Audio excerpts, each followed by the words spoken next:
researched it. You did a great job. I loved it. My suggestion for improvement, I think it would have helped if we'd have had a little bit of history of the Pledge of Allegiance, in case there's people that honestly believe this is something our founding fathers came up with, because it's not. And you know, I assume most people know, but you never know if they do. But it was well researched and well delivered, and thank you very much for sharing. David, first of all, I am going to piggyback on what Teresa said, because it takes a lot of confidence to tackle a topic that can be very controversial, and you did it well. One thing I think you can do to really improve is your introduction was very mitigated, kind of wishy-washy, kind of like, here's what we're going to talk about, we could do this, or maybe this, or possibly this. I would just take a clear stance. I think we should do this, and here's why. And maybe at some point you can introduce a little bit of a counter-argument, but you had so much evidence supporting your side, I think it was kind of confusing for some people, including myself at one point, like, wait, are you arguing for or against this? So I would just actually take a firm stance. But overall, I think you're one of the few people in this club who could actually really do this without coming across as combative or aggressive. You're just so damn nice.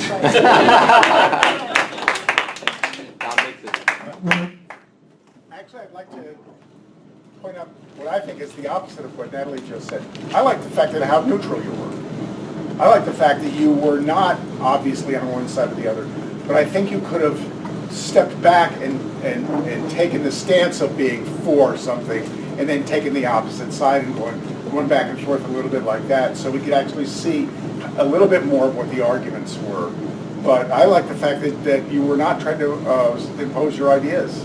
You just were presenting. But what Teresa said about history and all that, and of course that's a 20-minute speech now, but that would have been very useful to know why we say the things that we're saying and all that. But very, very good. Thank you. Are we okay on time, or is it? Well, so far I don't agree with anything that any of you said. I didn't think that he did a good job in the speech, because I thought it was one-sided. It sort of reminded me of the Republican debate the other day when the Democrat and, I'm sorry to say, asked those questions that were very weird, one-sided. I don't like the speech because I don't see why you didn't give any points of why you think it might be versus why it might not be. And I don't think you divided it up, you just were one-sided. I remember in debate class, we used to have to give the pros and cons of a speech. So sometimes we have to be the con and we didn't like it, that we had to give the speech so we could win. And I think that's what you did, but it was all one-sided.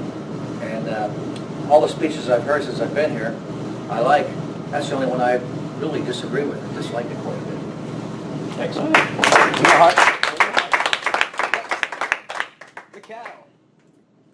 Yes, David. You're okay. I was just giving him a burp. You're fine. She was subtle. She's being subtle. David, I appreciated your presentation. I heard people say some said you were neutral, you weren't neutral, you were all one-sided.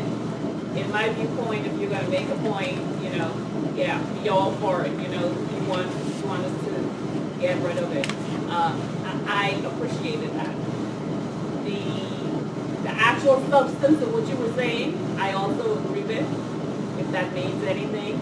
I mean, it's neither yay nor nay here. But from a vantage point, I think this is the first time I've ever seen you give a speech where I thought, or presentation where I thought you were a bit tentative. I felt you were pretty apprehensive about it. Usually you're very bold and commanding at the lectern, and I didn't get that from you. I didn't get the David that I'm used to seeing and hearing. Thank you, sir. All right. Let's get a wrap up for our time.